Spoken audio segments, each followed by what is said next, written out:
Hello everyone. I'm glad to see you on my channel. The story I'm going to tell you today is pure. It is true that all the bad things that happen in life happen for a reason. It is said that we can appreciate the good things, the things when they happen to us.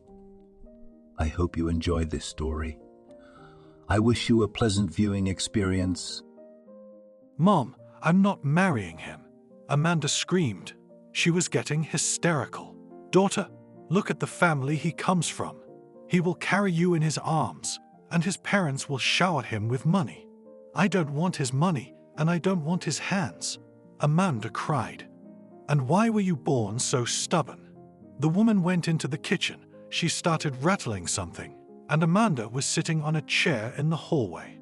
The girl had just come back from the street, where she had been walking with her group, including Billy. Mom, she peeped into the kitchen. What do you want? The woman didn't turn to her. I'm only 18 years old. Why are you so eager to get rid of me? Amanda said sadly, and sat down on a stool.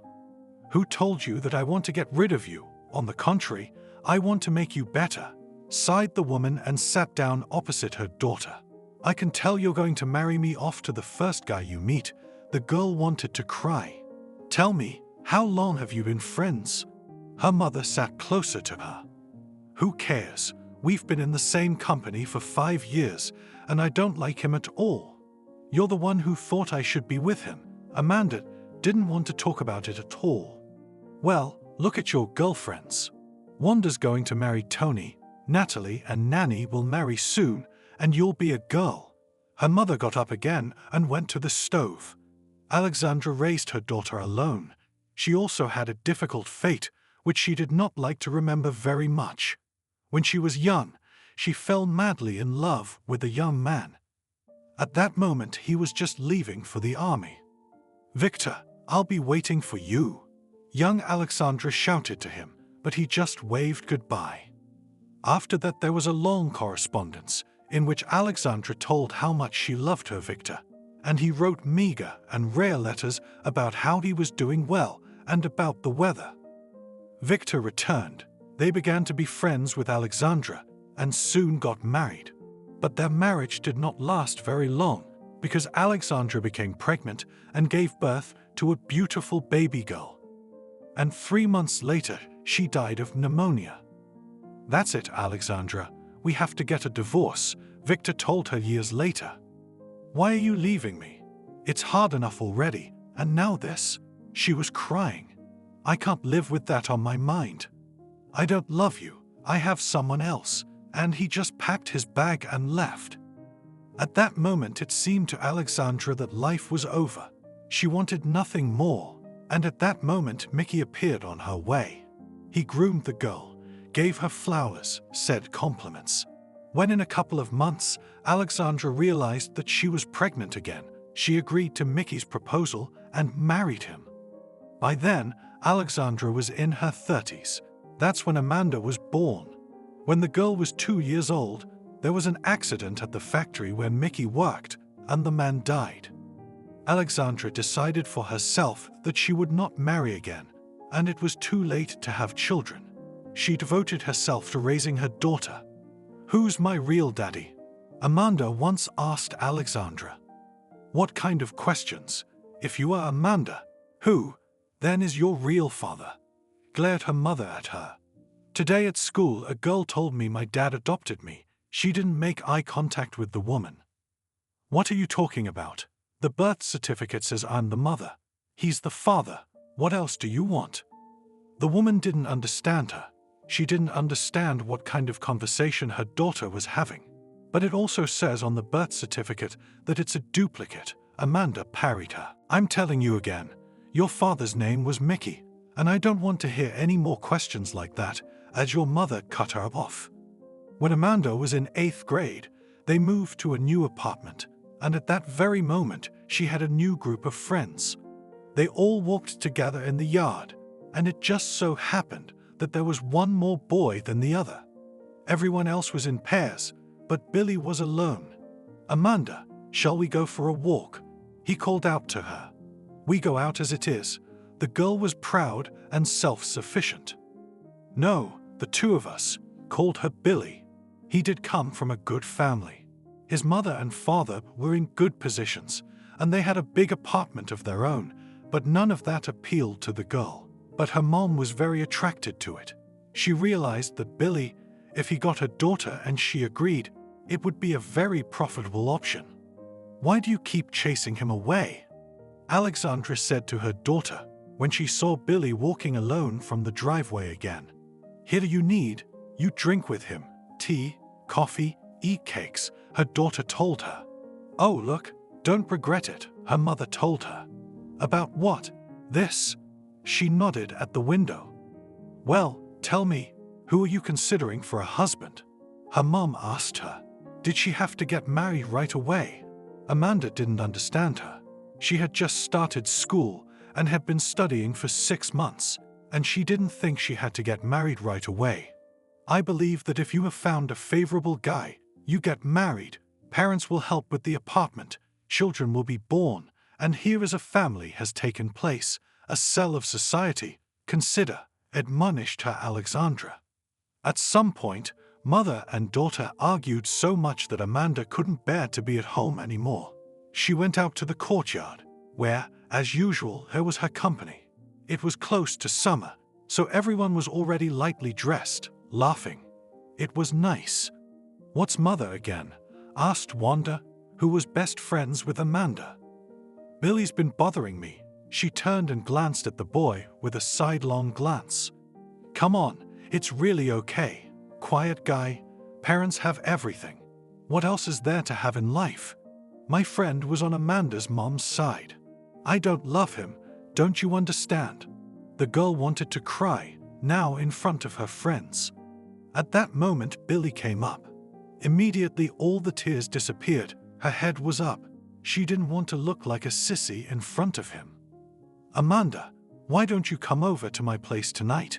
Billy called out to her. There's more, she turned away. What if we all go together? Sveta asked him. All right, let's go together. The young man didn't mind.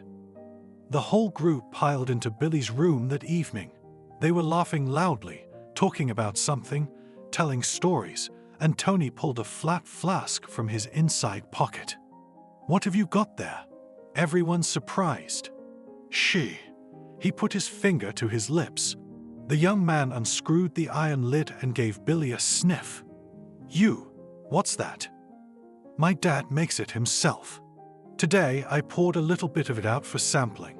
The boy called everyone to try the homemade alcoholic beverage. He took a sip himself, then handed it to Billy. He wouldn't take it, but the girls agreed. When the flask was emptied, cheeks flushed, the conversation became more cheerful. At that moment, my mother came into the room. What's that smell in here, guys? She asked. We don't know. They made silly faces, and after that opened the window for some air, sat on. That's it, I guess it's time to go home. Wanda got up. I'll walk her out, went Tony after her. It appeared that only Amanda and Billy were left in the room. I'm going home too, headed for the exit. Wait, I'm with you, walked Billy after her. They went outside. Billy took her to the driveway, as usual, and there Amanda remembered that she'd had a fight with her mom this afternoon. Why don't you invite me over for tea? Millie asked. Let's go, she agreed. She didn't know whether it was Tony's flask or the fact that she'd had enough of everyone talking about it. Oh, Billy, come in quickly. Alexandra was happy to see the guest. Of course, how could Billy not? Amanda said to the side and kicked off her shoes. They went into the kitchen, sat talking about something. I want to ask your daughter to marry me, but she won't agree, the guy complained to the woman. I know how many times I told her to accept your offer, but there is no use, sighed Alexandra. Why not? I agree, the girl said immediately. What? The mother and Billy said in a chorus and turned to her. And why are you so surprised? One offered, the other persuaded, and now both do not understand what is happening. The girl looked at them defiantly. Love, I'll be by your side all my life, and I'll always carry you in my arms. The guy hugged her and kissed her. "Oh, come on, that's enough." The woman separated them. Alexandra already had an idea of what to buy and how much money would be spent on the wedding. And then there were negotiations with the young man's parents. They pooled their money, bought food, alcohol, rented a restaurant, and everything else. That's how Amanda became Billy's wife. In the opinion of all other people, the young man was very quiet, calm, ready to do anything for his wife. But in reality, things turned out to be not so fun. At first, the young people began to live at Billy's parents' house. Amanda was not very comfortable there, but she just kept quiet. 4 months later, when Amanda became pregnant, she told Billy that she had to move away from her parents.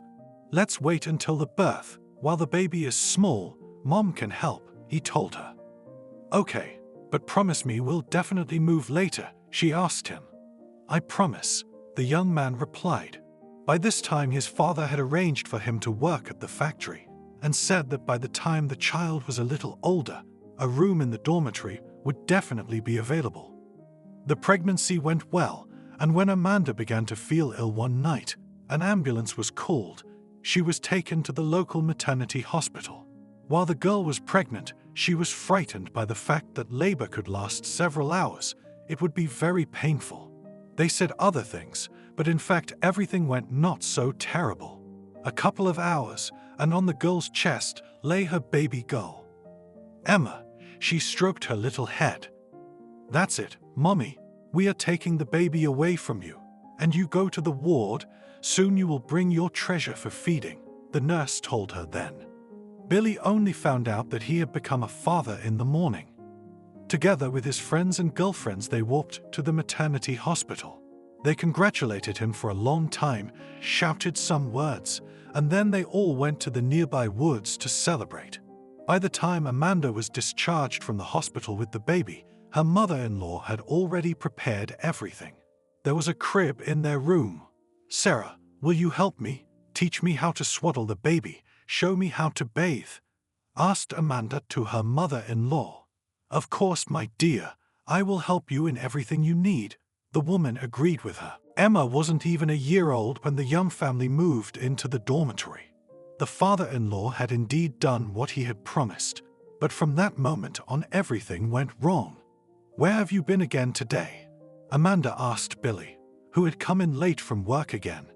"Yes, with friends to hang out with," he said, and the wife heard her husband under the fly again. "Well, you didn't act like this before," she told him.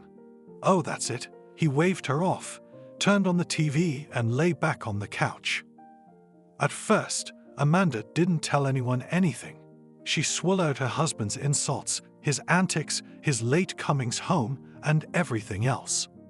"Billy, tomorrow is Emma's first day of kindergarten. Mom promised to help, but you shouldn't stay away," she told her husband. "Look, it's your woman's business. That's what you do," he said, and went to work. Alexandra helped her daughter and granddaughter in everything. She had a heart for her. When Amanda went to work, all of Emma's care now fell on her grandmother's shoulders. She raised her, you could say. Grandma picked her up after kindergarten. Grandma took care of her in the evening, and she spent the whole weekend at her grandmother's house. "Billy, we've been invited to a birthday party tomorrow. We should go together," Amanda told him already at home. "Do you have to?" "I don't want to go out with your friends at all," he told her back. "Why am I always alone everywhere?" She didn't understand. "Okay, I'll go with you. Just for a couple hours," was Billy disgruntled again. It wasn't uncommon lately. He would come home from work dissatisfied and go to work dissatisfied. "Hi." They came to visit Amanda's friends, sat down at the table, started sampling salads, drinking, talking. At one point, Billy abruptly got up from the table. "What are you doing?" His spouse looked at him. "That's it, we've had enough," he said gruffly and headed for the exit. "Well, sit for another hour and then we'll go together," Amanda coaxed him. "I told you back home that I was only here for a couple hours." He was very nervous. Amanda realized she had a difficult conversation waiting for her at home. But when she got home, the difficult conversation turned into a very unpleasant fight. It wasn't the first time Billy had hit Amanda. She was sitting in the kitchen crying to her dorm roommate. "Oh, don't mind him. Everyone lives like that nowadays," she told her. "Good thing Emma is at her grandmother's and doesn't see all this," continued the girls crying. After that moment, the quiet Billy felt like the master of the world. His world was a small dorm room with his wife and daughter. He could come home drunk, and if he didn't like it, Amanda would get hers. Emma huddled in a corner, crying, scared. When the girl went to the first grade, everything was still handled by her grandmother. Alexandra picked her up in the morning, took her to school, took her home after school, met her, and took her to her house. So far, she had no idea how her daughter lived, and she was afraid to complain to her mother and kept silent. "Emma, why are your eyes red? Didn't you get enough sleep?" her grandmother asked her one morning. "No," she replied. "Why?" The woman couldn't understand. "Daddy was bouncing around the room half the night again," the girl said quietly. "What do you mean, bouncing around the room?" Grandma didn't understand. "Bah, don't scold your mom. She didn't want to tell you this." Emma told her everything that goes on at their house at night. "God, what's happening?" Alexandra was horrified then. Of course, she didn't want to talk about it in front of Billy, so she didn't take her granddaughter home that evening, but waited for her mother to come for her. "Why didn't you bring her tonight?" Amanda asked. She was more afraid that now they would arrive late, and Billy would start the concert again. "I wanted to talk to you about your husband," her mom told her honestly. "Emma told you everything?" Amanda guessed. "Yeah, why didn't you tell me that? I was wondering about the woman." "Mom, I could not have done it, not married him, not had children with him and not lived with him. But if I did, why should I regret it now?" At that moment she was dressing her daughter, and they were about to go out. "If it gets bad, come to me. There's always enough room for everyone," Alexandra told her. When Emma was 10 years old, on a day off, she and her mom went shopping, and as they were coming home, the girl stopped by the driveway and looked at her mom. "Tell me, why don't you leave him?" she asked her. "My girl, it's very difficult," her mother simply replied to her then. "You realize that it's not only you who suffer, but also me." By then Emma was very afraid of her father. She never told him anything, never approached him, never spoke to him. "We have to be a little patient." At that moment Amanda knew what she was talking about, because Billy's parents had promised to buy them an apartment, and it had already been picked out. And indeed, not 6 months later, the family moved into an apartment. Billy promised his wife that he would get coded, and he did. But he only lasted a year. But speaking of that year, it went perfectly for the whole family. Dad didn't drink, Amanda stopped staying late at work, and Emma started sleeping over at her grandmother's house less often. Did you lose it? Amanda came home one day to find her husband lying on the couch, breathing heavily, with an empty bottle on the table in the kitchen. "Leave me alone," he said roughly. You could see that he felt bad. Emma was horrified when she came home from school and saw the same picture. She told her parents she was going to her grandmother's house for the night, and she did go there. And it started all over again. As soon as Amanda was late for work, even for an hour, it meant another concert at home tonight. "Grandma, can I come and live with you?" Emma asked her. She couldn't be in this situation anymore. Yes, of course, the woman agreed with her and told her daughter so. Emma went to live with her grandmother. It was paradise. In the morning, she woke her up for school, prepared breakfast. They ate pancakes, cheesecakes, pancakes, drank tea, told each other something funny. After the girl went to school, she brought good grades. With her grandmother, they did their homework. And when Emma moved to 7th grade, it was here that a turning point seemed to happen to her. In the winter, she met some girls who were older than her and started hanging out with them. One day they offered to taste wine. "Why, I'm small," Emma said to them. She took the bottle and took a sip from the neck. "So, How are you? Are you okay? Her older friend asked. It's okay, the girl gestured. Now she realized that going to her grandmother was no longer an option, so she moved home again. What have you been drinking? Her mother asked her when she came home from a disco. Yeah, beer, a little bit, the one admitted to her. Emma, you're just a little girl. My mother didn't understand. But when her father came home, he was sitting somewhere with his friends again. Everyone was away from his daughter. They had their own problems. Then Emma tried smoking, too. And when she got to 8th grade, her grades slipped. You realize you're 14 years old, and you're already acting like this. Her mother reprimanded her at home. Aha! The girl moved back. She just wanted to go to bed, not listen to these lectures. Emma didn't forget about her grandmother. She spent her weekends at her place. Everything was fine here, as always. Grandma gave her money. Emma said it was for ice cream, but she spent it on something else. Naturally, Alexandra did not guess anything. She loved her granddaughter very much. Her mother was worried about her daughter. Where have you been again? Look at the time. You have school tomorrow, Amanda told her. Oh, Mom, leave me alone. I'm going to your school, walked to her room the girl. So, if at least once you don't wake up in the morning on demand or bring bad grades, then no more discos, no more girlfriends, no more friends. My mother gave me an ultimatum. Okay, Emma promised her. And indeed, every morning she woke up like a soldier, got dressed, and went to school. Yes, her grades were bad, but they were C's, and her mother didn't scold her for them. One day, Alexandra got so bad that she scared everyone. Then an ambulance was called, and she was taken to the hospital. It was her heart. Doctor, how is she? Amanda asked. Soon she'll be discharged. Everything will be fine. But from now on, she didn't want any emotions. Not the happy ones, and especially not the bad ones, the doctor told her. I hear you, Amanda nodded. And, since her grandmother checked her granddaughter's diary at the end of each week, Amanda had to make a second diary.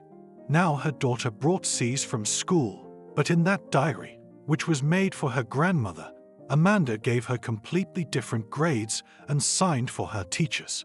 And they showed it to her grandmother, who was only happy for her granddaughter that she was doing so well.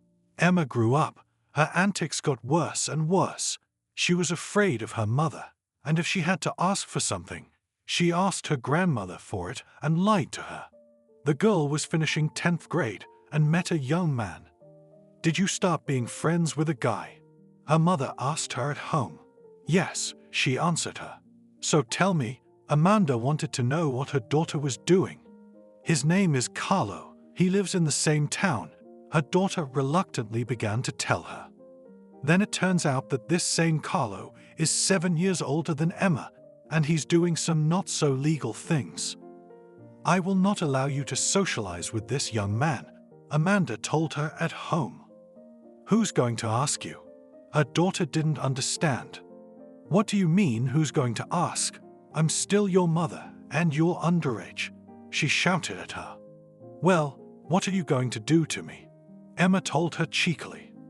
Come on, keep talking to him, and you'll see what I'll do, Amanda said threateningly.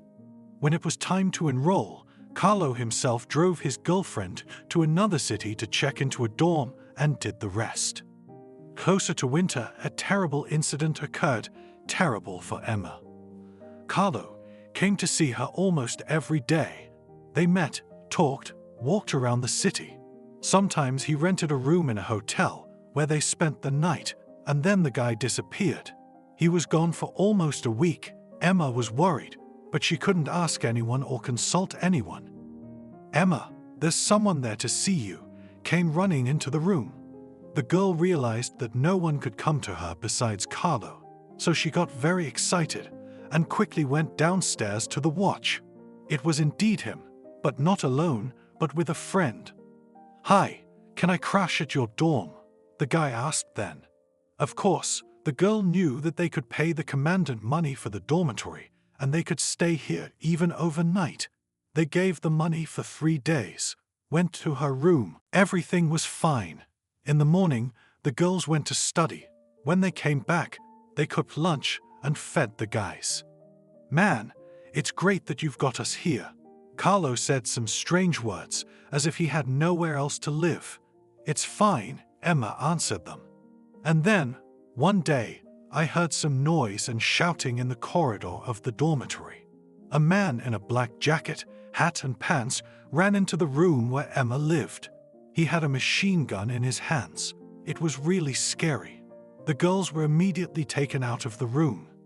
In the corridor, Emma saw her mother, who took them to another room. "Mom, what's going on here?" Emma didn't understand. What, forbidding her mother to be friends with this guy, was the reason her mother had done this. It was the late 90s, and it was to be expected. "And I told you not to go out with him," Amanda began to reprimand her. "And what, all this just because I'm dating him?" The girl didn't understand. The other guys in the dormitory hid in their rooms, and everything seemed wild to them. Carlo and his friend were taken away. Emma cried. "Why are you crying? I told him not to come within a meter of you anymore," the woman said. "Mom, but I love him," my daughter said through her tears. "I get it, but not this time, not in this lifetime." The woman was impenetrable. After her mother left, Emma was comforted by her friends. "What do you think?" her roommate asked her. "I don't think Carlo gives a shit what she says, and he's coming to see me again tomorrow." The girl looked at her, and he came to her when she was in class. He called her out of his office. "Carlo," she hugged him. "Emma, we need to break up," he told her. Those words cut the girl so hard. She knew he had listened to her mother. That's why he was telling her this now. "Well, fuck you." She pushed him away from her. She didn't go back to class, but ran to the dormitory. She had to do something to keep her mind off it. It turned out that Carlo and his friend had borrowed money at interest from the local authorities. They had nothing to pay back, so they were looking for them. They hid somewhere for a week, and then decided to come to Emma's dorm. Those who were looking for them went to Amanda's mother, who told them they could find them at her daughter's. That was good for her. 2 or 3 months passed. Emma was home for the weekend. She still loved Carlo, only communicating with her grandmother. Of course, there was a lot she wasn't telling her. And then she met him again on the street. The girl was walking her dog in the yard at the time. "Hi," he walked up to her. "Hi." She was shaking all over. She couldn't just talk to him. "Will you come with us?" he asked her. "I will," she replied, but to do that she needed to go home and change. "Where are you going?" her mother asked her as Emma picked up her coat. "I'm going for a walk," she answered her. "With who?" her mother questioned her. "What do you care?" The daughter wanted to open the doors, but her mother grabbed her sleeve. "Come on, let go." Her daughter didn't understand. "If you go with him now, I'll curse you for life," said mother to Emma. "I'm going anyway." She snatched up her coat sleeve. "You're a fool," her mother shouted after her. "I wish you were dead," her daughter shouted back at her. She hated her parents. Her father was always drinking and beating her mother, and she stood up for her. And the mother had no business with her. She could only threaten her and forbid her to do anything. The girl pushed the door of the entrance with exasperation and ran out. Carlo was waiting for her in the street. She told him everything. He took pity on her, of course. Afterward, the young couple went to visit mutual friends. They went to his place after going to visit him. Now the girl was meeting him secretly. She would go to her studies on Monday, return to her town on Friday. Carlo would meet her. They would drive to his place, and on Saturday early in the morning, she would go home, telling her mother she had just arrived. And just like that on Sunday, she would leave home to catch the train, but she wouldn't go to her studies. She would go to Carlo's house, and on Monday morning, he would take her to where she was studying. Alexandra, naturally, knew nothing about all these situations. She also idolized her granddaughter, sending her money. When Emma came to her on weekends, she gave her everything the girl asked for, Emma, in return, helped her in the vegetable garden and around the house. Everything was fine with her grandmother. One summer day, Emma noticed that she was a few days late. She went to Carlo and told him about her suspicions about the pregnancy. He was confused, which pleased Emma, too. "You're so old, you're a grown man. You can't make up your mind. Either take responsibility for me and for your future child, or think about what we're going to do. You can't tell your mother about it," the girl told him. "If I told you that we were going to have an abortion, would you take offense?" "That's a direct indication that you love me," the girl grinned bitterly. And then he arranged for some doctor to take Emma there. She had an abortion, but in a small town, you can't keep a secret. Quickly home, the daughter's mother called. Now, she knew that her mother's tone did not bode well. When Emma walked in, she was immediately slapped in the face. "What are you doing?" the woman asked her. "What exactly do you mean by that?" Emma was afraid that if she said it herself, she might give her mother the wrong information. "Wanda called me today and told me you were at their place, yelling your mother at her." Wanda was her friend who worked as a midwife and sat in the gynecologist's office. And that, in general, it's confidential information. She couldn't tell you.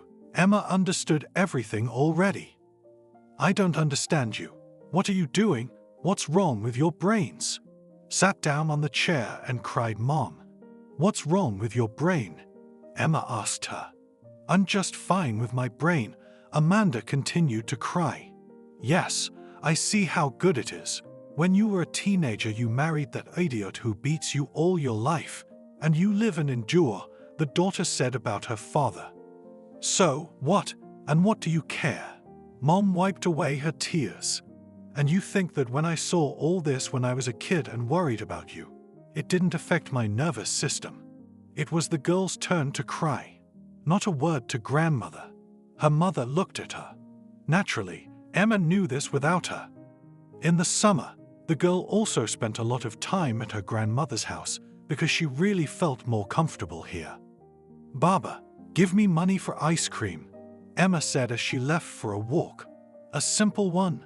the woman asked. "No, on the popsicles. They really did cost twice as much." It was enough money for her and her friends to go out and buy what they wanted. Grandma gave everything, indulged her granddaughter. Even if she and Carlo had to spend the night, she let them stay over and didn't say anything to her mother. Emma started school again and moved away. Carlo visited her less and less often. She realized that their relationship would soon fade away. "Mom, hi, what's up?" Amanda came to visit Alexandra one day. "Everything's fine. Why do you ask?" Grandma was making dumplings in the kitchen. "Look, I came to you to talk to you about Emma." Amanda had been preparing for this conversation for a long time, and now she was ready to tell her mother everything. What happened to her? She didn't understand. "Look, we've kept a lot of things from you since you got to the hospital." And she sat there and dripped valerian into a glass of water. She knew it could make her very agitated right now. "What were you hiding from me?" The woman didn't understand her. "You see, the truth is, Emma wasn't as good at school as you think. She's not as bright as she is now. She's been dating Carlo, the one you like so much," a word Amanda emphasized, "for a long time, but he's not the best. I forbid it, and you allow it." "Why are you telling me all this?" Alexandra took a sip from a glass of the same water. "Mom, you do a lot for Emma, and sometimes it just makes it worse," the woman said quietly. "I would do anything for my granddaughter. This apartment where I live will go only to her," she said. "It's not about the apartment, it's about everything. I need my daughter to realize for a while that she has nowhere to go, no one to ask for help. So, Mom, don't be offended, but please, let's go to the village for a while, to your parents' house," Amanda asked her. "I don't get it," froze Alexandra and stopped sculpting. "Now, while Emma's at school, you'll go there.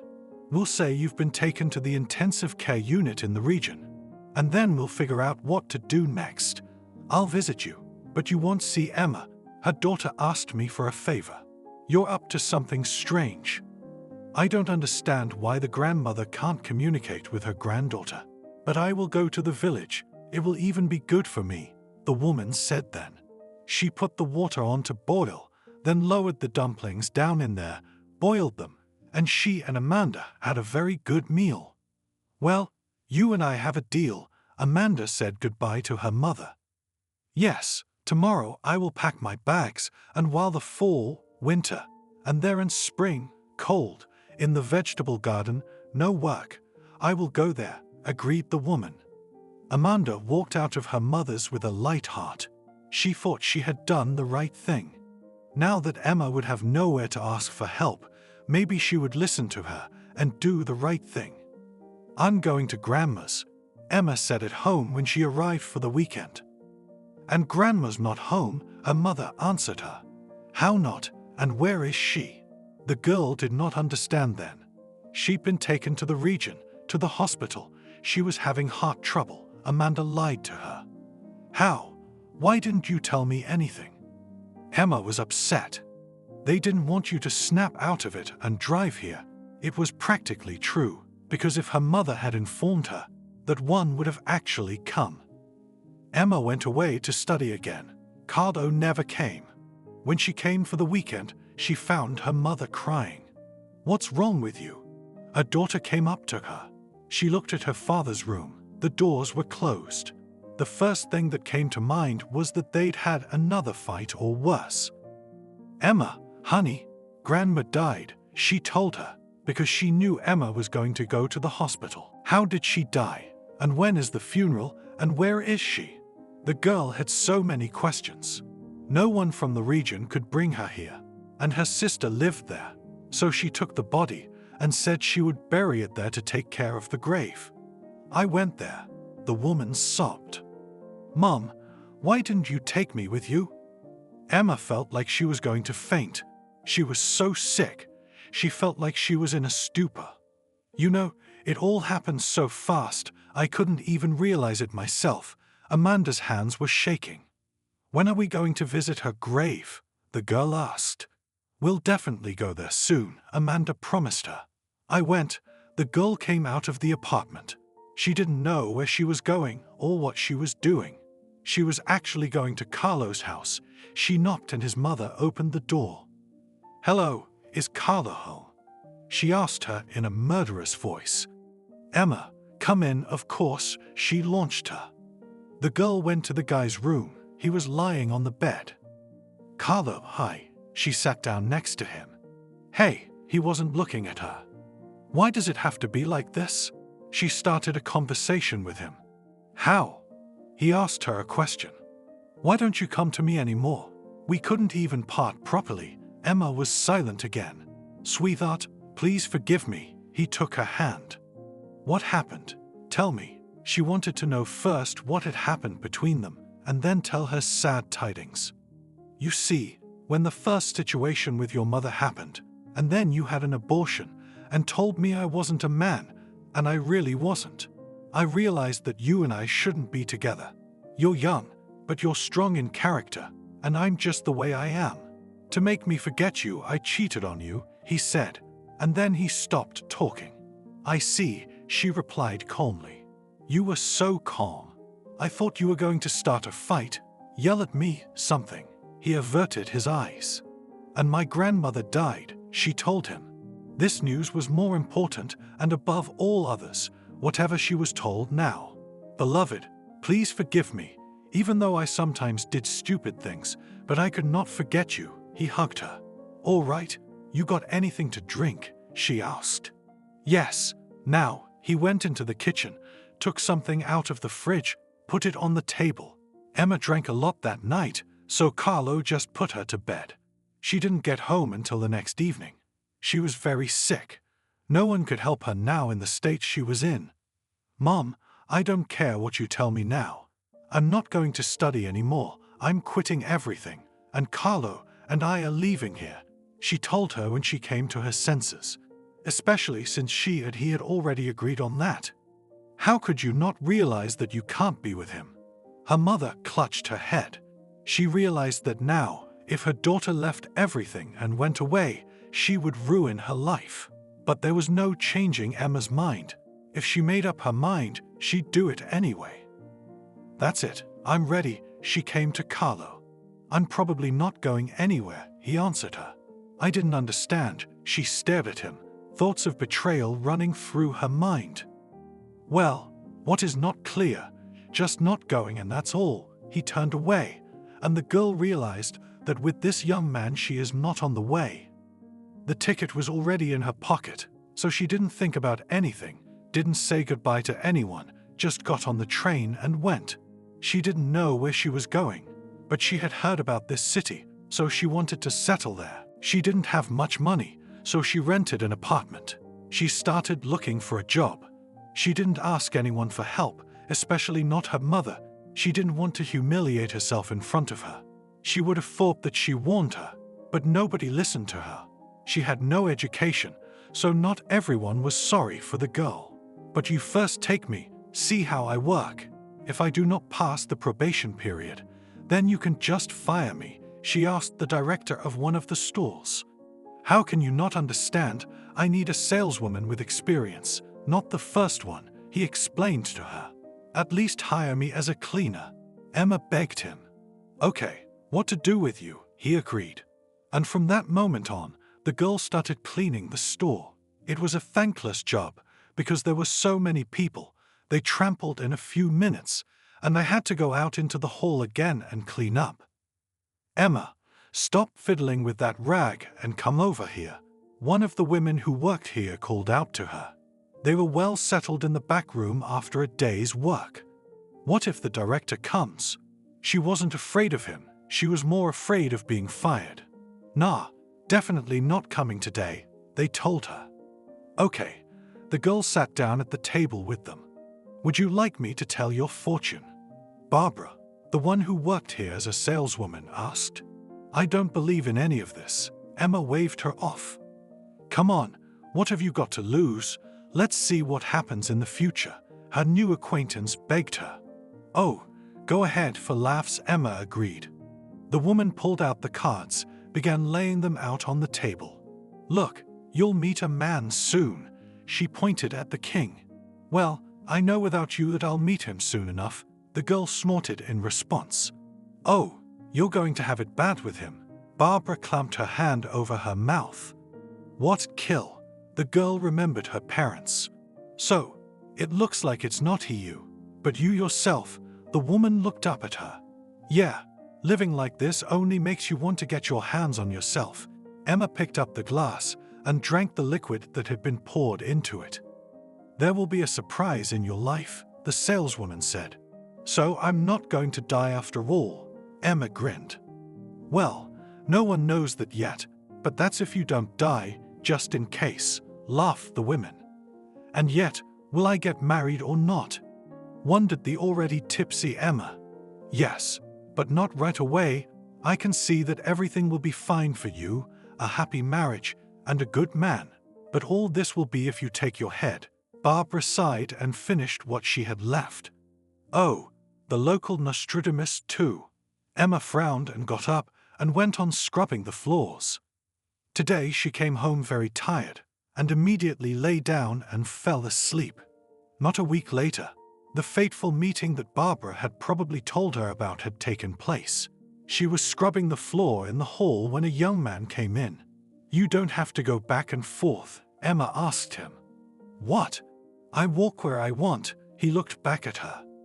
"Well, if you don't appreciate other people's labor, please walk." She freaked out, grabbed a bucket, and went to the back room. "Why is she so nervous?" he asked the salesman. "Oh, never mind," she waved her hand at him. "New?" the man asked. "Aha," Barbara confirmed. "What's the name?" The buyer was curious. "Harvey, there you have it. Take what you want. Go home," laughed the woman. "Is it hard for you to tell me her name?" he insisted. "Emma's her name, feeling better?" The salesman waited to see what he would tell her next. "Put him on," Harvey asked. "Now, off she goes to the back room. Emma, go." He's in there calling for you. Who? I don't get it. Who? Harvey stomped. Who just now? Barbara explained. Why is he calling me? Emma didn't understand. Listen, that's enough. I'm a transmitter here. Come out, talk, or he will call, and you will not go. What do I have to do? Run back and forth? The woman said irritably, and went to her seat. Emma came out of the back room, looking at the young man. Look, I'm sorry. He handed her the candy bar he'd just bought. Come on, it's okay. She wanted to leave, but Harvey stopped her. What are you doing tonight? He asked her. What? Do you want to ask him out on a date? She asked him a question head-on. Why not, will you? He winked at Barbara. I'll go, Emma replied calmly. That's it, then it's a deal. I'll pick you up at 7. He didn't buy anything else, just walked out of the store. Who is it? The girl looked at the saleswoman. Oh, it's Harvey. He's a normal guy, he likes to drink, but if you start dating him, he'll blow the dust off you, Barbara told her. Okay, Emma went and did her business. There was nothing to do in the evening, so she agreed to meet Harvey. They met, talked, drank wine. The evening went smoothly. When a week of meetings passed, Harvey suggested moving in with him instead of spending money on renting an apartment. Emma didn't think long, agreed. Now they were living together. Just as Barbara had said, Harvey began to drink more and more every day as he got used to Emma. Before, maybe he'd wanted to impress her, so he'd held back, but now he was just drunk every day. He'd come home from work, sit in front of the TV, turn on the soccer game, and start drinking. Would you stop it? Emma came up to him one day. She realized that her mother's family was projected onto her. She's in the same situation now, except he doesn't hit her, maybe because he's not her husband yet. Would you shut up? He turned to her. How about I just leave? She turned around to leave, but the man grabbed her arm. Where to? He told her gruffly. What? Are you gonna talk to me like that again? She tried to pull her hand away from him, but she couldn't. But Harvey pushed her and she fell. You talk to me some more. He stood over her. Get off. Emma shoved him off with her legs and tried to stand up. She ran away from him that evening. She didn't take any of her things with her, just her bag, but he still managed to get a couple of hard knocks on it. Barbara, let me in. She banged on the door to her acquaintance. What's wrong? I opened the door frightened. Can I stay with you tonight? Emma asked her. Sure, come on in. She let her into her place. After that, the girl rented an apartment again, went to Collier's place and took her things. He apologized, but she wasn't going to forgive him for such a thing.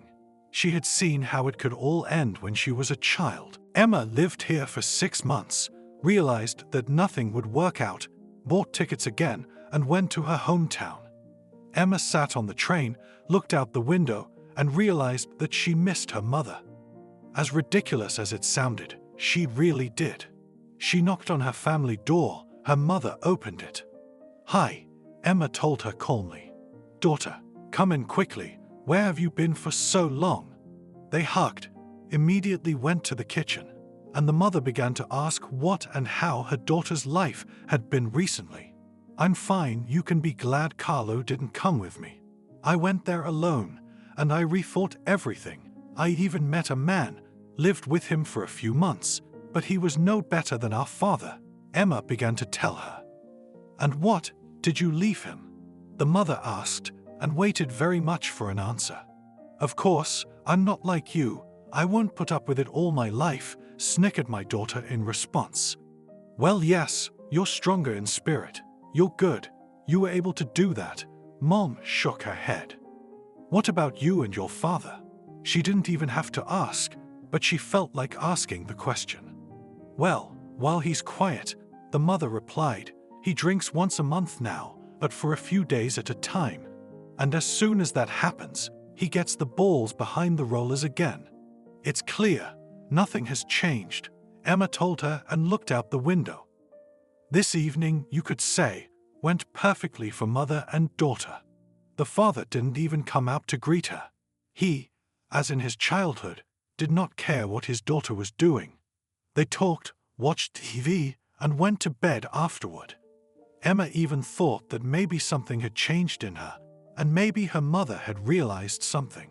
Maybe everything would be all right with them now. "Mom, remember when you promised me we'd go to Grandma's grave?" Emma reminded her this morning. "Yes, we'll definitely go to see her.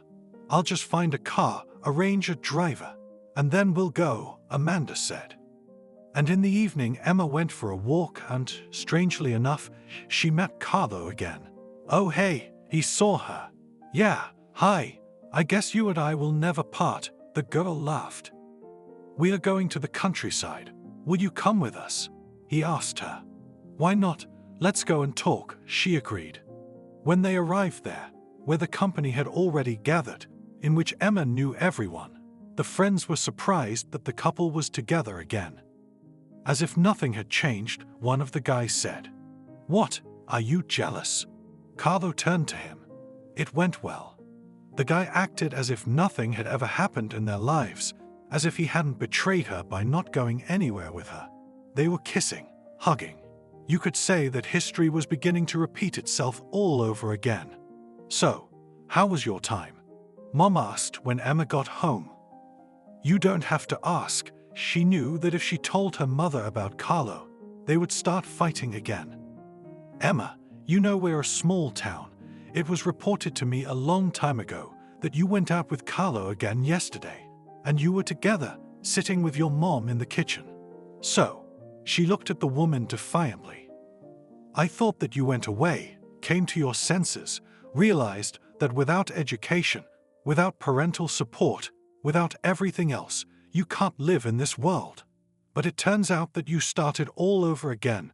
Your mom didn't yell, but she spoke in such a way that you could take everything for a yell." "Mom, if you want me to, I'll go," Emma told her back. "Where are you going to go?" Amanda shouted at her defiantly. "Grandma has an empty apartment. I know she wanted to leave it to me. Why can't I move in?" asked the daughter. "Oh, you just wanted the apartment, I see. And bring Carlo there, huh?" The woman smirked. "That's it, I'm sick of this." Emma jumped up from her chair. She grabbed her clothes and ran out of the driveway. Emma didn't want to go to Carlo's house because she realized that their relationship might not work out. She didn't know where else to go. After hanging out on the street until evening, she returned home. She didn't talk to her mother, much less her father. In the morning, when everyone had gone to work, Emma went into the bathtub and picked up a razor blade. "Now I will open my veins, and then they will dance when they see that all this happened because of them," the girl said ambitiously to herself. She held the blade over her wrist while she remembered Barbara's words to her about wanting to commit suicide. No, she tossed the blade aside. "Who am I going to make it worse?" The girl got out of the bath, went to her room, lay down on the couch and cried. She didn't understand how to live her life or what to do next. "Carlo, hi," she called to him. "Hi," he replied in a very unfriendly manner. "Come on, let's meet tonight," she called him out herself. "Okay, you got any dough?" he asked back. "I'll find it if I have to," Emma replied. "Okay, I'll wait for you outside my house tonight," Carlo told her and hung up. Naturally, Emma didn't have any money because she hadn't worked anywhere yet, and she couldn't bring anything with her, but she knew where to get it. The girl reached into her father's nightstand and pulled out his purse, which she knew for sure had money in it. She took a few bills and put them in her pocket. After that, she got dressed, walked around the street for a while, and then went to her friend's house for the night. She did not come home, and her mother realized that her daughter was again going out with the same guy from whom she had taken her away. "Emma, I'm begging you, take your head, think about your future. You're so young, you've got so much ahead of you. You have nothing, no education, no job, no money, nothing. How are you going to live?" Her mother begged her. "Mom, what are you attached to me? I am an adult, I can decide for myself. said her daughter in response. "Ah, you can decide for yourself, so why are you living here with us? Go to the other side and live on your own. Let your Carlo try to provide for you." Amanda started to raise her voice. At that moment, my father came out of the room. "Amanda, did you take money from me?" he asked her. "I don't come into your room at all," she answered him. "Emma," she looked at her daughter. "Why me? Maybe you spent it yourself, and now you want to say it's us." Emma started to justify herself. "Okay, all right." He sat down on the couch. He wasn't going anywhere. Amanda began to worry that Billy might be up to his old tricks again. Without sitting through anything, the man got up and went to his room. The girl realized that he was going to put away his briefcase. "I'm going out," she said the next night, went out, met up with her friend, wandered around together, then went to Carlo's. They sat, drank, talked, and at some point Emma just fell asleep. She woke up to distinctive sounds and saw Carlo and her friend lying together on the couch. At that moment, they had no clothes on. She realized that it wasn't that simple. "Hey!" she shouted at her. "Ah, leave it alone. We don't have time for this." She said a few words and turned her back to the young man again. Emma dressed quickly, running out of this apartment. She realized she was never coming back here again. It didn't hurt as much now as it had the other times. She ran home and cried for a long time. Her mother asked her what had happened, but her daughter wouldn't tell her anything. Emma decided to enroll in a local college to catch up on her studies and get some sort of degree. After a few weeks of studying, she met a young man. After a couple of meetings, she decided to tell her mother about it. "So, how are you doing? It's been so long since we've talked to you," the woman asked her. "Mom, I met Jack, and I guess he's coming to visit us tomorrow," Emma told her kindly. "Jack who?" The woman didn't understand. Emma couldn't answer her with which one because she didn't know his last name, but she explained visually where her mother could see him and who he was socializing with. "Come on, he's a scumbag," Amanda told her. "What do you mean?" Her daughter looked at her. "There's no point. You won't be socializing with him." The mother got up from her chair. Again, Emma couldn't understand what was going on. Why her mother, whoever she was going to date, was forbidding her to do so. Not again, but again, the woman answered her. She knew this Jack. First, he was more than 10 years older than her daughter, and second, he had been in a criminal gang in the 90s. Emma just didn't feel like saying anything. She didn't know what to do right now. Crying wouldn't help. There was nowhere to go. She was so angry with her mother that she would do anything. "Where are you going?" Amanda asked her when she saw Emma going somewhere. "None of your business," she replied. She ran outside, her insides churning, her hands shaking. If she ran into her right now, she would probably have a fight with her right now. The girl ran to Jack, but he wasn't home. She didn't know what to do. Then she called her old friends, suggested to meet, to remember her youth. She had a gold ring on her finger that her mother had once given her. To get money, Emma had turned it into a place that accepted gold. Now she could afford to treat the girls. That evening they bought a lot of alcohol and snacks and went to one of the girls' garden cottages. They sat there, reminiscing about how they used to go out, celebrating, and Emma didn't notice how intoxicated she was. Then she felt bad. She was lying somewhere. She didn't realize whether her friends were with her or not. She had to go home, but she didn't know how to do it. Emma struggled to pull herself together and stood up. Her head was spinning, the ground swaying, so she walked home. She couldn't remember how she got to the floor. "Where have you been? Look at the state you're in." Her mother started yelling at her from the doorstep. "Mom, I need to lie down," Emma told her. "Look at you. What do you look like?" She walked her to her room and yelled at her back. At that moment, my father came out of the room. "What's going on here?" He didn't understand. "Here, your daughter has come from the party, and she looks just like you." His wife shouted in his face. "What are you yelling about?" he asked her. I want to yell. The woman lost all fear. Emma, where have you been? Her father turned to her. Oh, what's it to you? Never cared. And now he was suddenly interested. She turned to him and spoke with a curl of her lips. How are you talking to me, you juvenile brat? He went at her. Come on, hit. You are not used to hitting women. The daughter did not understand anything, so now was very brave. I'll, swung Billy at Emma. Don't touch her. His mother grabbed his arm. Yes, yes, touch her better. You're more used to it, Emma told him and smiled. She sat on the edge of the couch, not understanding anything at all. What did you say? The father took another step toward his daughter. Leave her out of it. You can see she's in such a state. Amanda yanked Billy back sharply. Fuck you. He punched her. The woman fell, banging her head against the wall. I'll never forgive you for this. She held her bruised hand to the bruised spot. And you think I'll forgive you for all your outings, all your drunkenness, all your men, when you came back in an incomprehensible state, at an incomprehensible time? He stood over her and shouted. Emma at this time had just laid down on the couch. She didn't realize anything when she heard her mother screaming, opened one eye, saw her getting up from the floor, and tried to get up too. Don't touch her, she shouted to her father. And you don't say a word at all, little girl. He turned to her. Amanda stood up at that time, wanting to walk past her husband, but she caught his arm, causing him to anger her. Billy was unstoppable. He turned around, grabbed his wife by the hair, and started just beating her.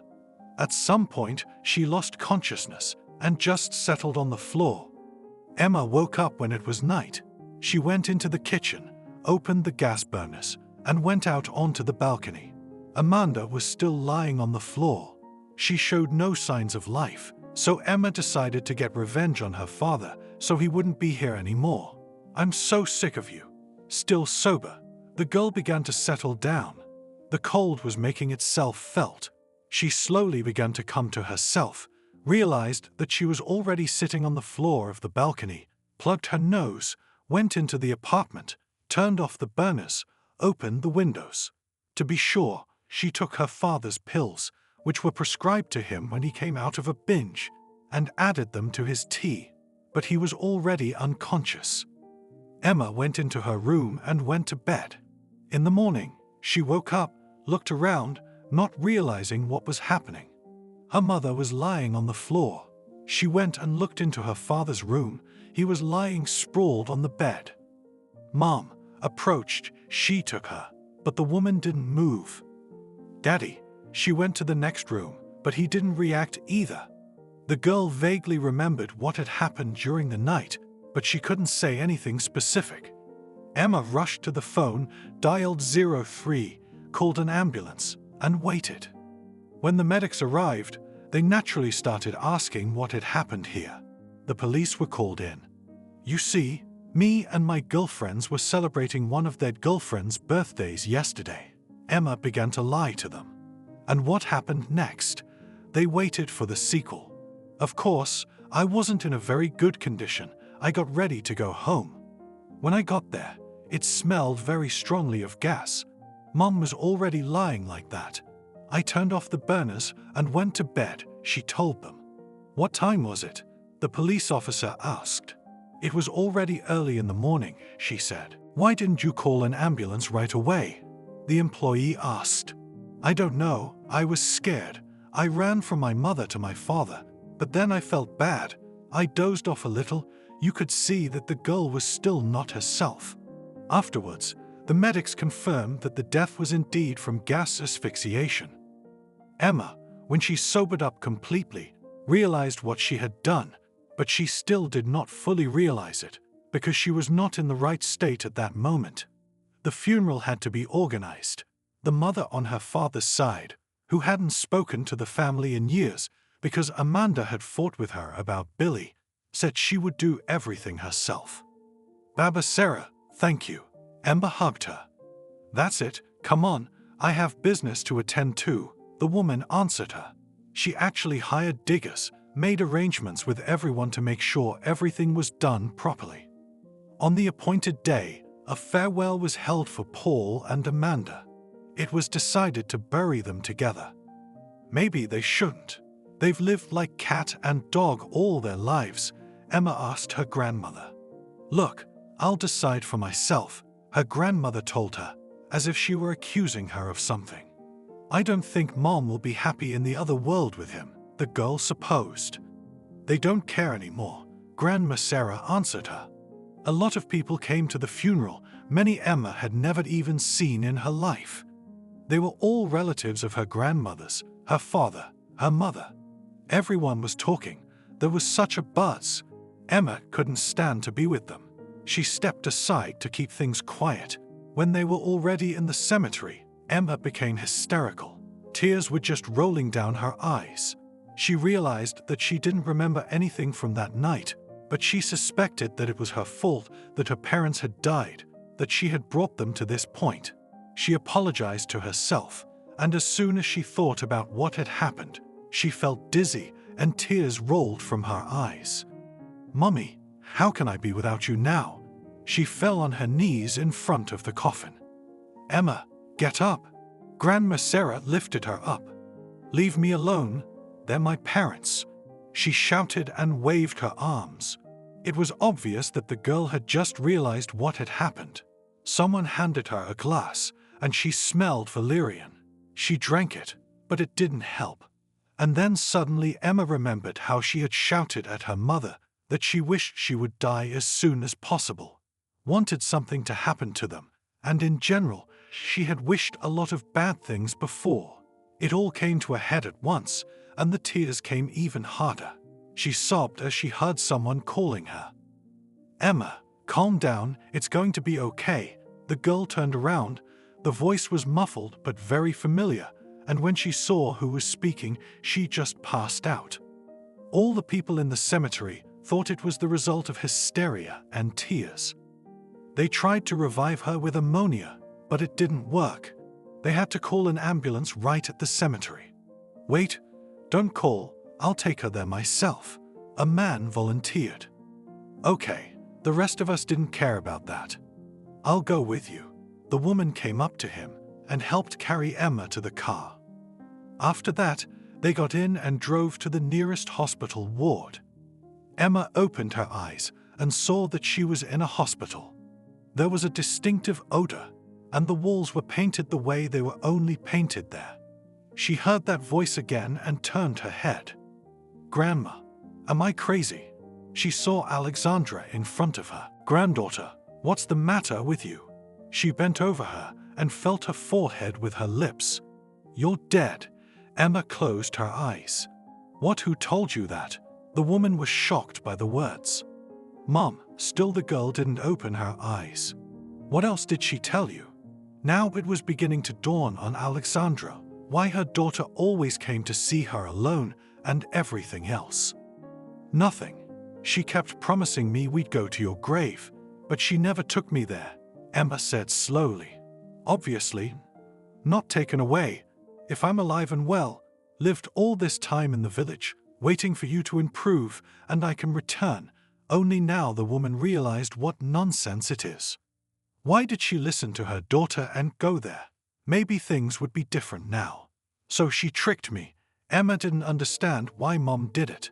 So she fooled everyone, the woman muttered. And now what? The girl lay there with her eyes closed. Nothing, you come out of your shock.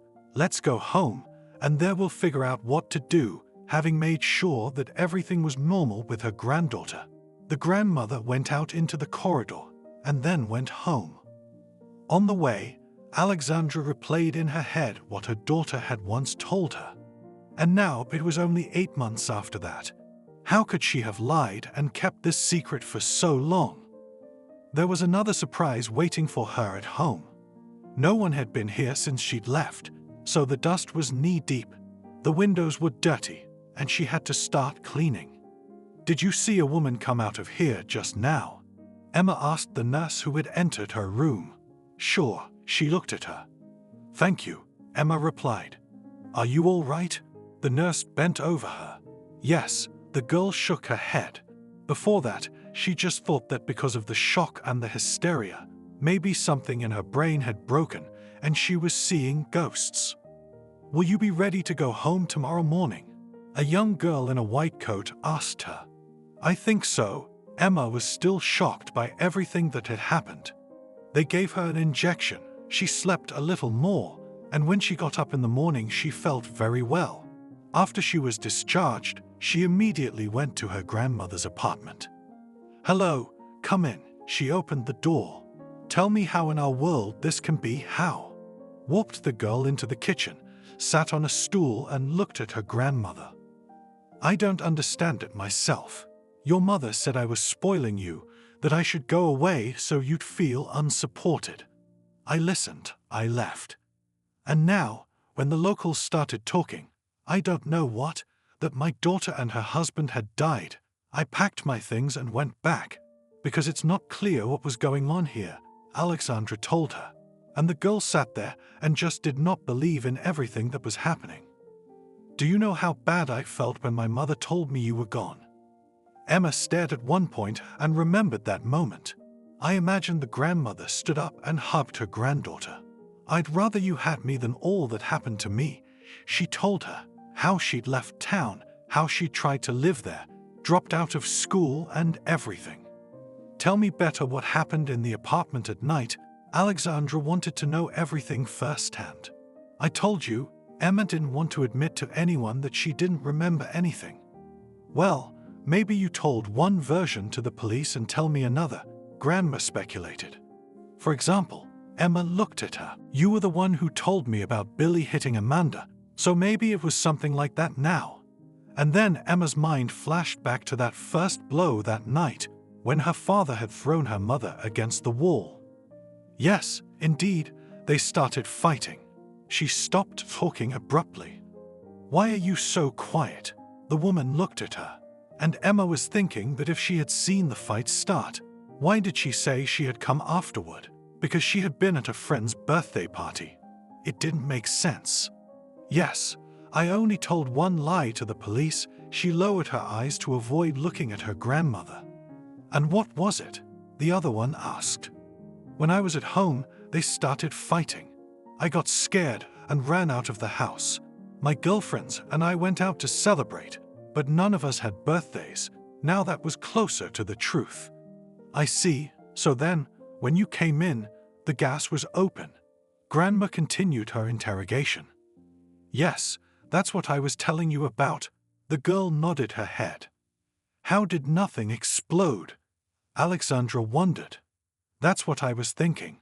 I closed the burners, opened the windows, and I could have come in and turned on the light, for example," a granddaughter quickly gibbered to her.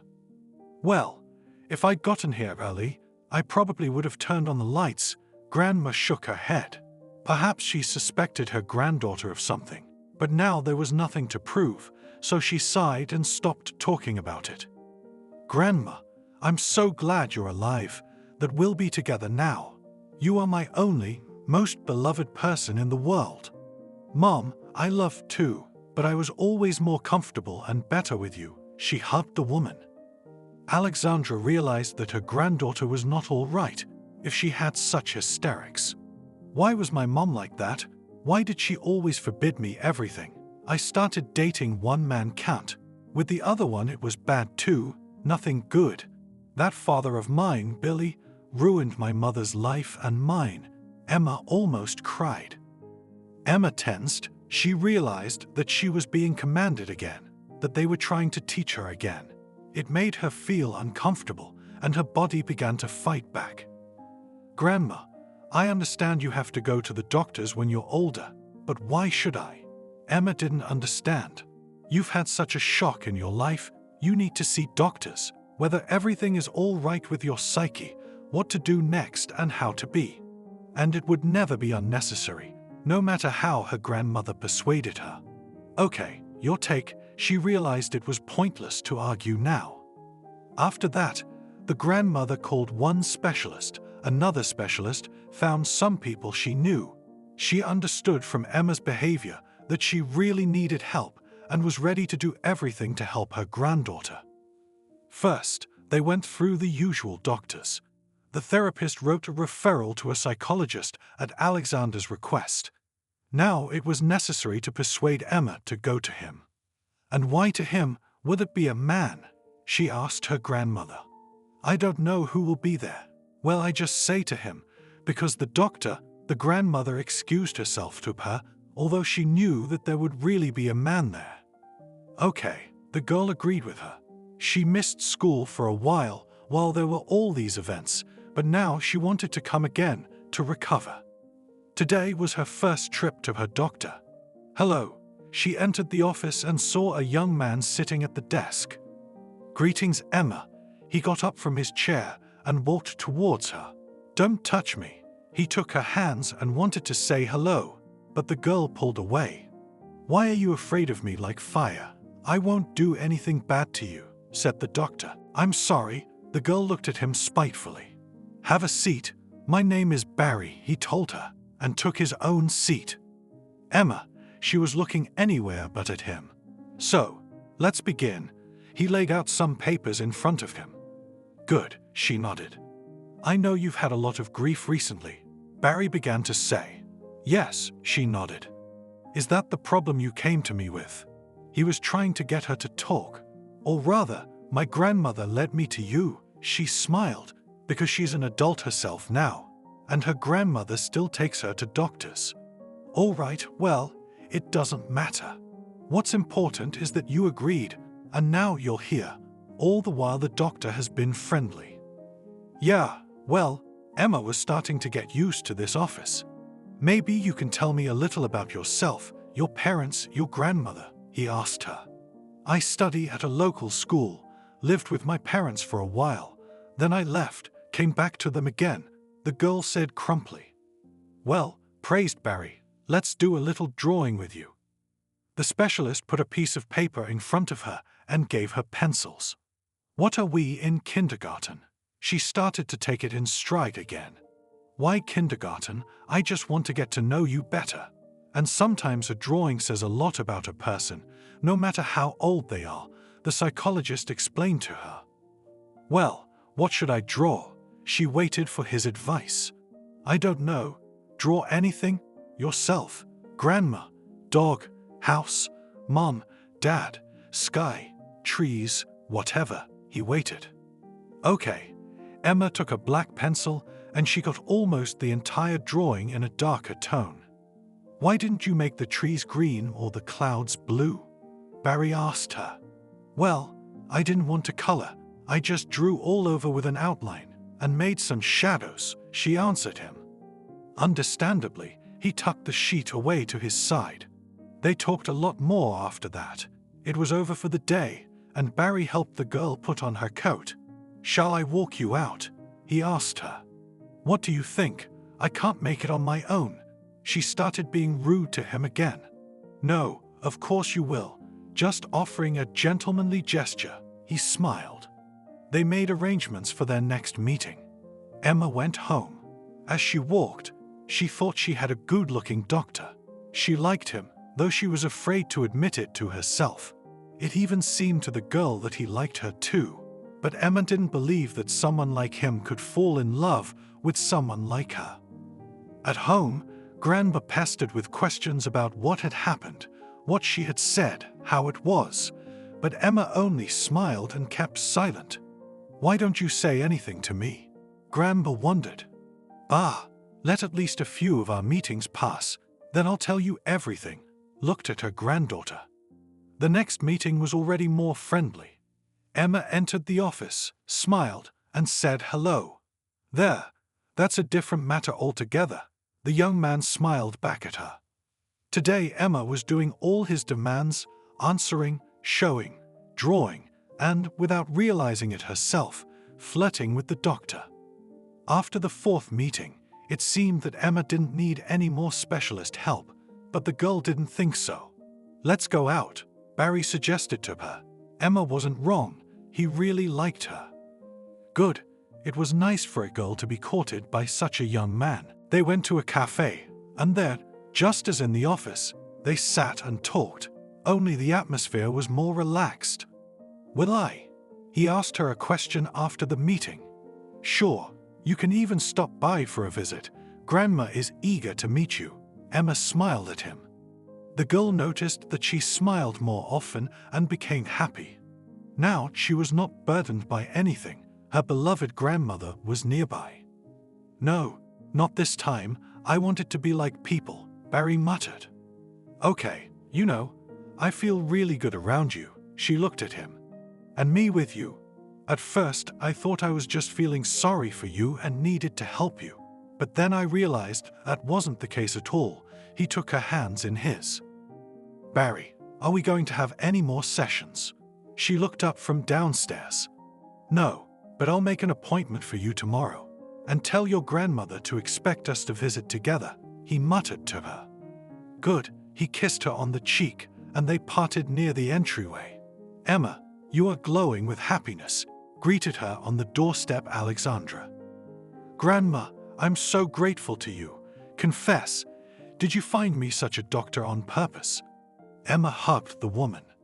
Granddaughter, if everything works out, I will be very happy. I wanted to find a great specialist to help me, but it turns out I killed 2 birds with 1 stone, Grandma whispered quietly. They had dinner, and the granddaughter deliberately did not tell the woman anything. She realized that tomorrow she and Barry would come here to visit, and he would explain everything himself. Ah, yes, they were already in beds. What? Alexandra was aroused. She understood the state of the girl. Every movement was under control. My counselor and I will come see you tomorrow, the girl chuckled. And that's wonderful news, muttered Grandma and lay down again. She thought that if things worked out now and Emma came to live with Barry, she wouldn't be afraid to leave. And then she thought about what she once thought about her daughter and Billy and how that had turned out. She put those thoughts aside for later.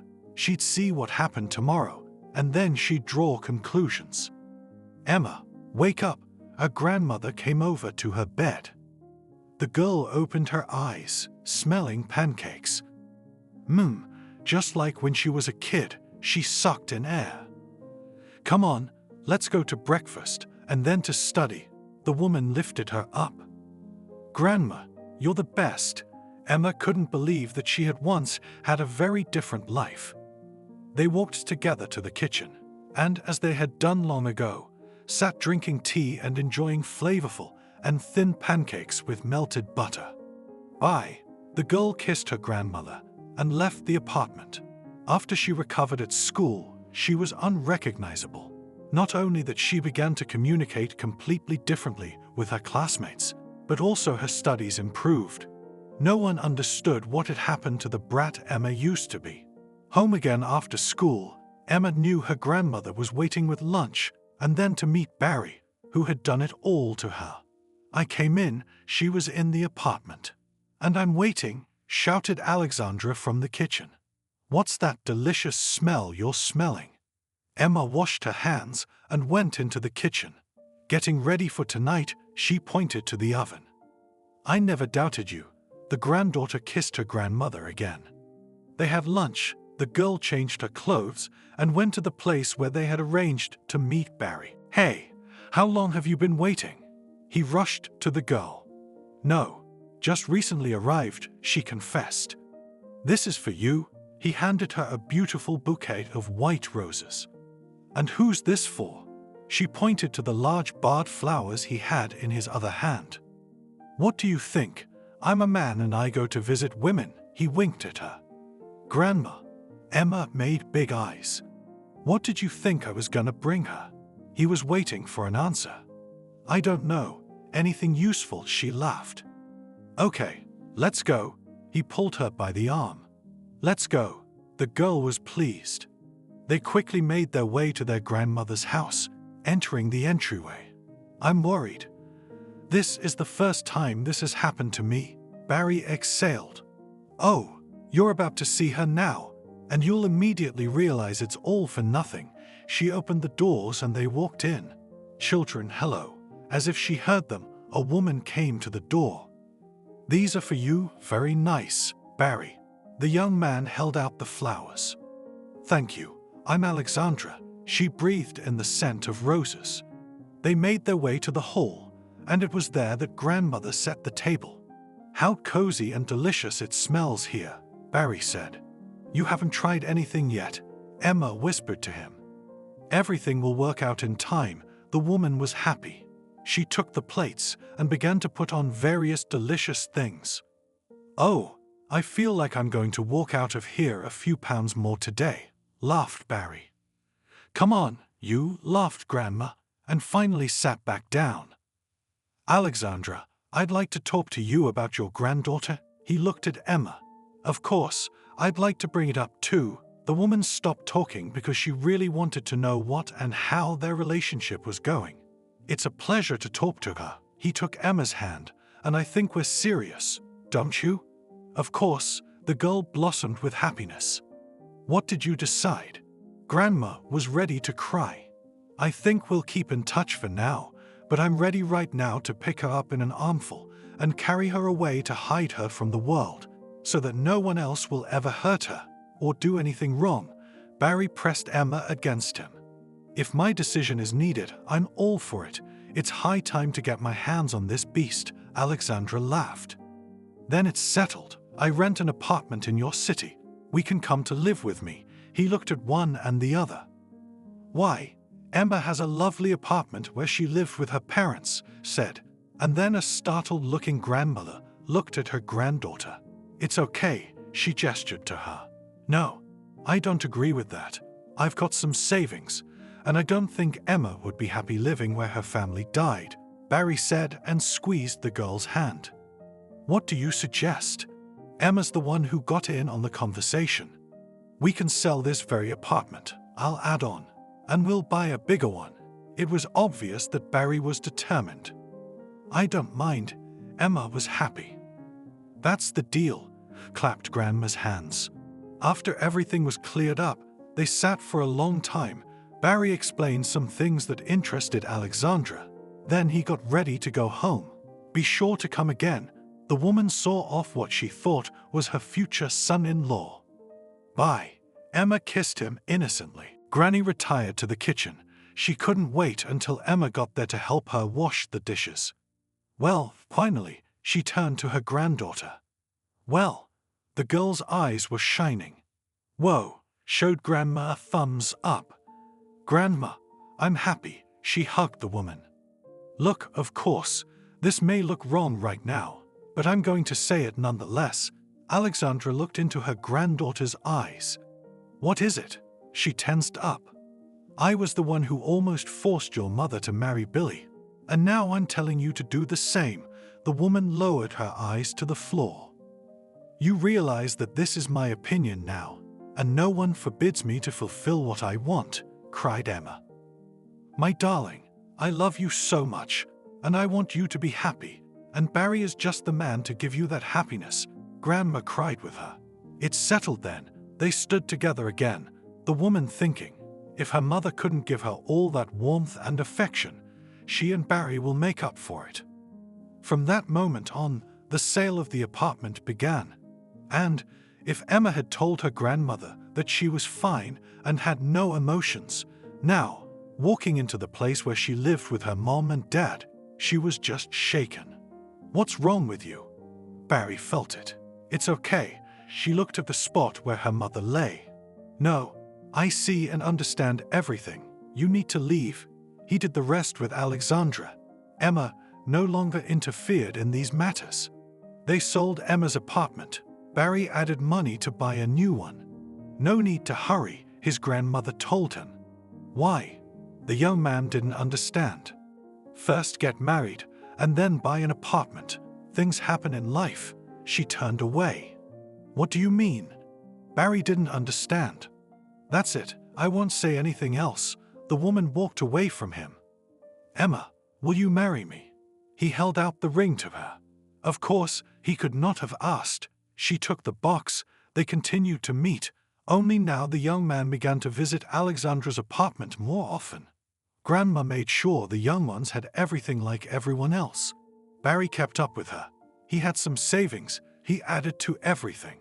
And now they realized that their happy day is only a week away. The waiting could have been maddening. Do you agree? When Emma heard those words, she almost fainted, realizing that this was all really happening. Yeah, she screamed, and then Barry picked her up in his arms and began to spin her around. They had bought their own apartment, and now the landlady was in the process of organizing it. Her grandmother helped her in everything. She wanted to do everything she could to make everything good for the couple. I would like to live to see my great-grandchildren, Alexandra sometimes cried. No need to rub your heart. Be sure to live up to it. In those moments, Barry and Emma were visiting her. Your words should be in God's ears, my grandmother repeated more than once. That was enough. Emma stood up from the table. She had been thinking about her never-coming pregnancy for a long time. She had only bad thoughts. Since that first abortion, she had never gotten pregnant again. That's why she thought that she would never become a mother again. Why is enough enough? Barry turned to her. Please, love, stop talking about it, she begged him. Good. He put a finger to his lips to get Alexandra to stop talking about it too. They went on with their lives, but no one thought anything terrible could happen. But things can't always be perfect. And in Barry and Emma's family, something happened that almost killed Alexandra. I won't be long, I'll meet the girls, and then I'll go straight home, Emma told her husband as she put on her coat. Why are you reporting back? You could have said nothing. He walked over and kissed her. That's it, bye, she winked and left the apartment. Emma had been invited by her friends. They hadn't seen each other for a long time. She didn't want to go, but Barry persuaded her, saying that she was stuck at home and never left the house. Then the girl agreed. She saw them standing on the steps of the restaurant. Why are you guys standing here? Wanting to gather all and then come in? Here you go, you're the last one. Now they all entered the building with a merry company. Guys, how long has it been since we've seen each other? Everyone was happy to be together. I'll be right back. Emma got up from the table. She had to go to the bathroom. She went to the stairs, and as she was coming down, she saw him. It was Carlo. As soon as the girl saw him, everything in her life evaporated. Her husband, her friends, her happy life, her apartment. It all went to the background. Emma? He stood looking at her. Carlo, hi. She came very close to him. You okay in here? He didn't know what to do or say. Actually, I don't live far away. She looked at him. Yeah, I didn't know. I just got here. He looked away. Let's go for a walk, she beckoned to him. I'm in the car. We can sit in it, Carlo suggested, so we don't get cold. Okay. Emma didn't care about her friends waiting for her anymore. She had an unfinished relationship here. They went downstairs. Outside, the girl's phone was ringing, but she didn't answer it. And even though it was Barry, right now all her thoughts were on Carlo. How are you doing? How are you living? He asked her.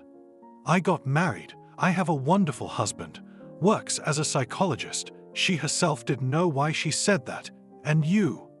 And I lived with a girl, but it didn't work out. So now I'm alone. You could tell Carlo was shy. Let's go, Emma told him. Where to? He asked. Remember you told me yourself that you shouldn't ask like that. She laughed. Yeah, how far? He finally turned to her. Whatever, she laughed. Emma, he started the car. What about the husband? It didn't matter. She hadn't planned anything today.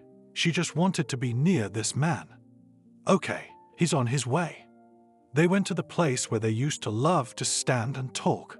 It was a simple field, but it was so romantic. Why? Carlo asked her. What? She didn't understand. I've done so many bad things to you and you're still with me. He didn't look at Emma. Who told you I was in love? She smirked. Emma had thought about that question many times. If her mother hadn't forbidden her to talk to him then, she would have realized what he was really like and left him. But it didn't happen that way, and those feelings, like first love, were still sitting somewhere deep. Well, he fell silent. Carlo, she turned to him, overcoming her feelings. Take me home. Presently, he opened her doors, got behind the wheel. When Emma arrived home, Barry was asleep. She didn't wake him, but lay down beside him. Her mind was filled with thoughts of Carlo. She didn't know what to do. She had two options, but it was her grandmother's decision. "Emma, come to my place," Alexandra called the next day. "Hi," she walked in on her. "So, my dear," my grandmother began and hugged her. "Bah, what are you doing?" She looked at the woman. "I know," crouched the one very close to her granddaughter. "I knew it." The girl lowered her eyes. "So," Grandma sighed. "I don't know what to do," her granddaughter confessed to her. "Look, darling, I'm not forever, and soon no one will be able to advise you at all. But believe me, he who has betrayed once, and I know he has done it more than once, will do it again. And Barry will suffer. Think about that." She stood up and looked at Emma. "Grandma," my granddaughter clung to her and cried. "I'm not telling you anything. Think for yourself," Alexandra told her, because she didn't want to forbid anything. At home, Barry noticed that his wife's mood had changed. "Darling, shall I go for a little while?" she asked him. For the 100th time, "Why do you ask?" He smiled. "Okay." She headed for the exit. As she walked down the stairs, she no longer thought of Carlo as some unattainable prize. Now she realized that she had everything: her grandmother, a husband, and maybe soon she'd have children. Children. He forced her to have an abortion. Because of him, she could not have children. Such anger overcame the girl. "Hi." He waved at her as she approached. "Yeah, hello." She looked at him with completely different eyes. "What are you doing?" he wondered. "Nothing, and I'm not going anywhere with you." At this point, Emma saw how old, ugly, and he had become. What else could she not say? "Emma, I'm already tuned in." He said something else, but the girl wasn't listening to him anymore. She was heading back home. "Barry, I love you so much. What a fool I've been." She hugged him. "Emma, I understand everything and I can't live like this." He stood up and walked towards the exit. "You're good. That's the way to do it with me," she said to him. And when the door slammed, the girl just fell to the floor and howled like an animal. The next day, Grandma came in. She comforted her, stroked her head, said nice words, but nothing could help Emma. "Call him," Alexandra said. "I can't," cried the granddaughter again. "Dial, you'll see, he'll understand." The woman squeezed the girl's shoulder. "Okay," she agreed. That evening, when Emma was home alone, she picked up the phone and dialed Barry's number. "Hi," she said guiltily. "What did you want?" His voice was so distressed, it was scary and hurtful. "Forgive me." She waited for his answer, but her husband remained silent. "Are you sure?" She knew that by those words he meant if she'd had something with Carlo. 100%, it wasn't easy for her either. "I can't." She heard him crying. "Barry, if you don't save me now, no one else will save me," she told him. "Emma, it's going to take some time. I'll realize everything, and maybe we'll get back together." He didn't promise, he just said it. "I'll wait for you." I understood everything. She told him about the unfinished story she was thinking about. "And now I'm kidding myself for not staying with you, because you were my happiness. You were the only man in my life who made me happy. That's it. Let's not talk about it anymore." And he hung up. "Did you and Barry have a talk?" her grandmother asked her. "Yes, I called him." Her granddaughter told her everything. "What are you going to do now?" Alexandra didn't understand her. "Can I stay at your place?" Emma asked, realizing she couldn't do it alone in the apartment. "Of course. Why would you ask that? Just get the things you need and come over." Grandma was always willing to accommodate her. Emma continued to study. Now her grandmother, as before, woke her up in the morning, fed her delicious breakfasts, but even this was no longer pleasing. "What's the matter with you, tell me?" Alexandra told her when she saw her sour face. "How could I do that? I had the best man in the world, and I just lost my happiness," she said. "Don't worry, you'll be fine." Grandma believed it. It had been almost a year since they'd broken up, and no matter how many times Emma called Barry, he either didn't pick up or just hung up. Now she was just thinking that she had to do something about the apartment, split it up or sell it to make things fair. Emma, hi. She saw him outside the house when she went out to study. What are you doing here? Tears rolled down my eyes and started streaming down my cheeks. I get it, I realize it, I love you, I believe you, he hugged her. Barry, she threw herself on his neck. Let's go home, the husband whispered in his wife's ear. They arrived, spent a few unforgettable days. All this time Emma did everything for her husband, and he did everything for her. It could not but please her. Sweetheart, why don't we go to Grandma's and tell her everything? Emma asked. Of course he hugged and kissed her. I love you, she pulled him against her. And as he spun her around just as he had the first time. When Grandma found out that they were back together, she couldn't find a place to sit. She kept saying that she should have been warned. She would have cooked something. But now she was welcoming guests with an empty table. Grandma, we are so happy that we don't need any food, her granddaughter told her. Barry, it's been 3 months since they got together. What's the emergency? He threw his bag down because his wife had called and asked him to come right away. Look, she showed him a fan made of small strips. What's that? He didn't understand at first. You bought them yourself, she was almost jumping for joy. Tests? He grabbed a few, all of which had 2 strips on them. Call Grandma right away. Tell her to get ready. He grabbed her in an armful. I sense you're hungry, laughed Emma. Very much so. He kissed her. Grandma, if you last another 7 months, you'll be a great grandmother, Emma said quietly into the phone. This can't be. Come, I'm putting the goose in the oven, the woman almost shouted. We shall be in the evening. Emma shifted her gaze to her husband and kissed him with one lip. Thank you for watching this video to the end. Subscribe to the channel. Like it, write comments if you like the story, and see you on the channel.